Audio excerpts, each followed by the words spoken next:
کہ میرے پیر شراب کھانے کی طرف جا رہے ہیں۔ ارے میرا عشق رسول کیسا کہ میری آنکھیں دنیا کی گندی چیزوں کو دیکھ رہی ہیں، اور میں کہتا ہوں کہ میں تو عاشق رسول ہوں، میں تو نبی سے محبت کرنے والا ہوں۔ اگر میں نبی سے محبت کرتا تو آج مسلمانوں کے ہاتھوں میں شراب کے جام نہ ہوتے۔ اگر مسلمان نبی سے محبت کرتا تو کسی غریب پر ظلم نہ ڈھاتا۔ اگر مسلمان اللہ کے نبی سے محبت کرتا تو چوری نہ کرتا۔ اگر مسلمان نبی سے محبت کرتا تو اپنے اندر دین کا ماحول پیدا کرتا۔ کہہ تو ضرور رہے ہیں کہ میں عشق رسول ہوں، اگر میں عشق رسول ہوتا تو میرا چلنا پھرنا نبی کے طریقے پر ہوتا۔ اگر میں عاشق رسول ہوتا تو میرا گھر کا ماحول نبی کے گھر کے ماحول سے ملتا۔ اگر میں عاشق رسول ہوتا تو میرا اٹھنا بیٹھنا نبی کے طریقے پر ہوتا۔ آؤ میں تمہیں 1400 سال پہلے کی زندگی میں لے کر جاتا ہوں۔ وہاں پر دیکھو، آپ نے ابو بکر صدیق کا نام سنا ہوگا، آپ نے عمر کا نام سنا ہوگا، عثمان غنی کا نام سنا ہوگا، علی مرتضیٰ کا نام سنا ہوگا، ابو ہریرہ کا نام سنا ہوگا، اور نہ جانے کتنے صحابہ کا نام سنا ہوگا۔ ان میں سے اللہ کے نبی کا جب وصال ہوا، ایک صحابی رسول جنگل میں اپنے کھیتوں پر ہل چلا رہے ہیں۔ کسی نے کہا، ارے بابا جان، آپ اپنے کھیتوں پر ہل چلا رہے ہو، اپنے کھیتوں کی سینچائی کر رہے ہو، اور وہاں پر دیکھو اللہ کے نبی اس دنیا سے پردہ ہو گئے۔ یہ کہنا تھا، ہل کو نیچے چھوڑا اور اپنے ہاتھوں کو درازا، اپنے آنکھوں کو آسمان سے ملایا اور کہنے لگے، ربا اگر تیرا نبی اس دنیا سے چلا گیا، اگر تیرا نبی اس دنیا میں نہیں ہے تو مجھے ان آنکھوں کی ضرورت نہیں ہے، ربا میری آنکھوں کی روشنی دے دے۔ دوبارہ ہاتھ اٹھا دیا، اپنی آنکھوں کو آسمان کی طرف کیا، اپنے چہرے کو آسمان کی طرف کیا، اور کہا، ربا اگر تیرا نبی دنیا کے اندر رہا تو ان کاموں کی کوئی ضرورت نہیں ہے، ان کاموں کی سنوائی کو دے دے۔ یہ تھا عشق۔ میں اور آپ دعوے کر رہے ہیں، اجی میں بھی تو عاشق رسول ہوں، میں بھی تو محمد کا غلام ہوں۔ میرے اور آپ کے گھروں کا ماحول یہ، میرے اور آپ کا لباس یہ، میرے اور آپ کا چال چلن یہ کہ یہودیوں سے ملتا ہے اور اپنے آپ کو کہتے ہیں کہ ہم بھی تو محمد کے غلام ہیں، ہم بھی تو عشق نبی میں ڈوبے ہوئے ہیں۔ عشق نبی میں ڈوبتا، اللہ سے محبت کرتا، اللہ کے نبی سے محبت کرتا، تو وہاں پر جاؤ، وہاں پر فرعون کے گھر لے کر چلتا ہوں۔ فرعون کی باتیں حضرت موسیٰ جب تک ایمان کے اندر داخل نہ ہوئی، جب ایمان کے اندر داخل ہوئی، ایمان کے اندر داخل ہونے کے بعد اس نے یہ نہ سوچا کہ جس کے یہاں کام کرتی ہوں وہ بہت جلاد ہے، اپنے آپ کو یہ کہتا ہے کہ میں رب ہوں، میں خدا ہوں، مجھے سجدہ کیا جائے، مجھے رکوع کیا جائے، مجھے خدا کہا جائے۔ وہ جلاد اس کے گھر میں، وہ عورت اس کے گھر میں نوکری کر رہی ہے، اور جب اس کے اندر ایمان آیا، اللہ سے محبت کرنے لگی، اور اس نے کلمہ طیبہ کو اپنے دل کے اندر جمایا اور بٹھایا۔ پھر اس نے یہ نہ سوچا کہ میرا مالک جنات ہے، جب اس کے دل کے اندر عشق رسول آ گیا، اللہ کی محبت آ گئی، اس نے کہا، ارے میں اللہ اس کے رسول سے محبت کرتی ہوں، میں حضرت موسیٰ کے رب کو رب مانتی ہوں۔ جیسے یہ باتیں اس کی بیٹی کو پتا چلی کہ میرے باپ کو خدا نہیں مانتی، میرے باپ کو رب نہیں مانتی، اس کی بیٹی دندراتی ہوئی کہنے لگی، ارے موسیٰ کیا تم میرے باپ کو خدا نہیں مانتی؟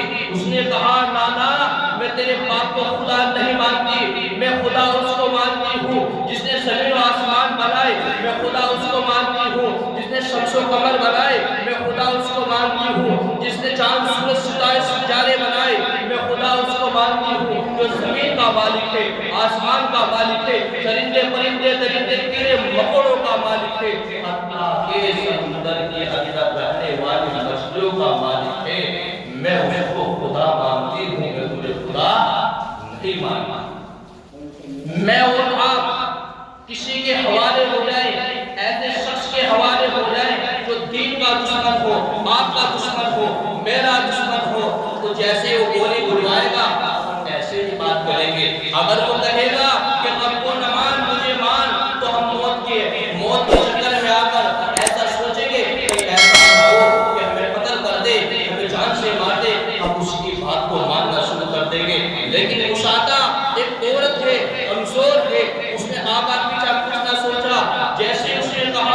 کہ میں موسیٰ کے رب کو رب مانتی ہوں، میں تیرے باپ کو رب نہیں مانتی۔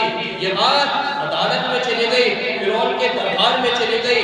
فرعون بیٹھا ہوا تھا، بیٹھنے کے بعد جیسے دربار سجایا گیا، دربار بھگایا گیا اور فرعون اپنی کرسی پر آ کر جلوہ ہوا۔ اس نے دیکھا کہ میری بیٹی آ رہی ہے، بہت زیادہ غصے کے اندر آ رہی ہے۔ اس نے اپنی بیٹی سے کہا، بیٹی کیا بات ہے، غصے کے اندر نظر آ رہی ہے۔ اس نے کہا، ابو جان آپ جانتے نہیں، یہ مشاطہ جو ہمارے گھر کی نوکرانی ہے، ہمارے گھر کی غلام ہے، وہ آپ کو رب نہیں مانتی، وہ موسیٰ کے رب کو رب مانتی ہے، وہ آپ کو خدا نہیں مانتی۔ اس نے کہا اچھا۔ اب فرعون نے حضرت مشاطہ کو اپنے دربار میں بلایا اور کہا، اے مشاطہ کیا تو جانتی ہے کہ ساری چیزوں کا مالک میں ہوں، میں انا ربکم الاعلی ہوں، میں خدا ہوں، مجھے سجدہ کیا جائے، مجھے خدا مانا جائے۔ اس نے کہا نانا میں تجھے خدا نہیں مانتی، میں تو موسیٰ کے رب کو خدا مانتی۔ فرعون نے کہا مشاطہ مان جا، باز آ جا، تیرے ہمارے اوپر بہت زیادہ احسانات ہے، تو ہمارے گھر کی خدمت کرتی ہے، میری بیٹی کے بال سنوارتی ہے، میری بیٹی کی خدمت کرتی ہے، تیرا بہت احسان ہے۔ ایسا نہ کر، میں تجھے چاندی سونے سے نواز دوں گا، میں تجھے پیسے سے نواز دوں گا، میں عزت دوں گا، میں تجھے بہت سارا مال دوں گا، مجھے خدا مان لے۔ اس نے کہا یہ جسم کے اندر جو جان ہے وہ جان تو جا سکتی ہے، لیکن میں آپ کو خدا نہیں مان سکتا۔ اور فرعون بہت زیادہ غصے کے اندر آ گیا۔ اس نے کہا کہ باز آ جا، ورنہ تو جانتی ہے کہ میری سزا کیا ہے۔ اس نے کہا جو کرنا تھا وہ کر لے، میں تجھے خدا نہیں مانوں گی۔ اور فرعون نے اپنے جلادوں کو حکم دیا، اپنے پولیس والوں کو حکم دیا اور کہا کہ مشاطہ کو لگا لایا جائے اور اس کے بدن کے اوپر سے جتنا کپڑا ہے اسے سارا ہٹا دیا جائے، اسے بالکل برہنہ کرا جائے۔ اور جیسے برہنہ کر دیا گیا، اس کے بدن سے لے کے کپڑا کو دور کر دیا گیا۔ اب جلاد سے کہا اس کے ہاتھوں میں مہکے گاڑ دو، اس کے پیروں میں مہکے گاڑ دو۔ اسے ننگی کر دی گئی اور ننگی کرنے کے بعد اس کے ہاتھوں میں تیر گاڑ دی گئی۔ اب اس سے پوچھا کہ ابھی مجھے خدا مان لے، ابھی مجھے رب مان لے۔ لیکن ایک کمزور سی عورت کے اندر جب اس کے رسول پیدا ہوا، اللہ کی محبت پیدا ہوئی، اس نے کہا کہ فرعون جو تجھے کرنا تھا کر لے، اور جو اب بھی کرنا ہے وہ کر لے، میں تجھے خدا نہیں مان سکتی۔ میں خدا اس کو مانوں گی جس نے زمین و آسمان کو بنایا، شمس و قمر کو بنایا، جس نے تجھے بنایا اور جس نے مجھے بنایا، میں اسی کو خدا مانتی ہوں، مجھے خدا نہیں مانتی۔ آپ نے بھی سنا ہوگا فرعون کی کتنی سخت سزا تھی۔ جیسے ہی فرعون کو باندھی نہ مانی، کسی نے کہا، اس کے وزیر نے کہا، اے فرعون آپ جانتے ہیں کہ اس کی 2 لڑکیاں ہیں، چھوٹی چھوٹی لڑکیاں ہیں، آپ انہیں بلایا جائے۔ ایک تو ابھی دودھ پیتی ہے، ایک 5-6 سال کی لڑکی ہے، ان کو بلایا جائے۔ ہو سکتا ہے جب آپ انہیں تکلیف دے اور لڑکی کو تکلیف دے تو ہو سکتا ہے کہ آپ کو خدا مان لیں۔ اب فرعون نے اس کو بھیجا کہ اس کی لڑکی تلاش کر لاؤ۔ جیسے لڑکی تلاش کر لائی گئی، اب وہ مشاطہ بالکل برہنہ پڑی ہے، ننگی پڑی ہے، ہاتھوں میں تیر ٹھکی ہوئی ہے، اور ایک جلاد آیا، اس کی لڑکی کو اس کے حوالے کر دیا، اس کے سینے پر چھوڑ دیا۔ اب لڑکی اپنی ماں کا دودھ پینے لگی، ادھر تو لڑکی اپنی ماں کا دودھ پی رہی ہے، اور ایک جلاد آیا، اس نے کہا کہ ابھی فرعون کو خدا مان لے، میں تیرے اوپر احسان مت دوں گا، میں تیری بچی کو قتل نہیں کروں گا۔ اس نے کہا نانا اب تو اس دل کے اندر اللہ جل گیا ہے، اللہ کی محبت آ گئی ہے، اب اس دل کے اندر کسی اور کی محبت نہیں آنے والی۔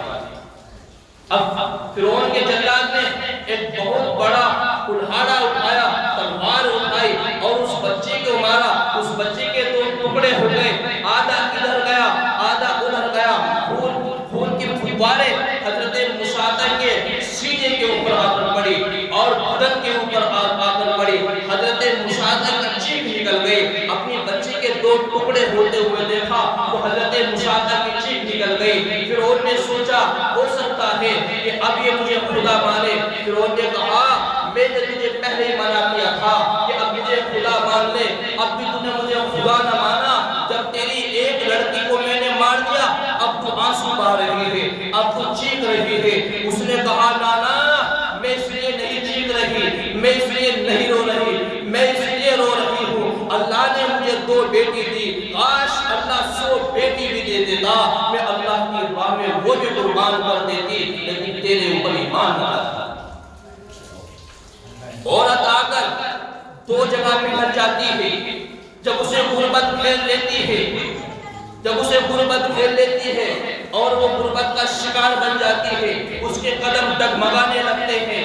یہ جب عورت کسی کے ہاتھ میں آ کر پھنس جاتی ہے، کسی جلاد کے ہاتھ میں آ کر پھنس جاتی ہے تو عورت کے قدم وہاں ڈگمگا جاتے ہیں، لیکن وہاں پر حضرت مشاطہ کے قدم نہ ڈگمگائے کیونکہ اس کے دل کے اندر اللہ کی محبت جم گئی تھی، اللہ کی محبت رس گئی تھی، اللہ کی محبت رچ گئی تھی۔ اس لیے اس نے یہ نہ کہا کہ میری ایک لڑکی کو تو نے مار دیا اب میں تجھے خدا مانوں گی۔ اس نے دوسری بیٹی کو اٹھایا اور کہا مشاطہ اب بھی باز آ جا ورنہ اس تیری بیٹی کو کڑھاؤ کے اندر ڈال دوں گا۔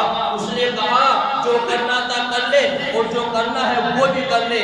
اب کڑھاؤ لایا گیا، اس میں تیل ڈالا گیا، کڑھاؤ کے اندر تیل کو پکایا گیا۔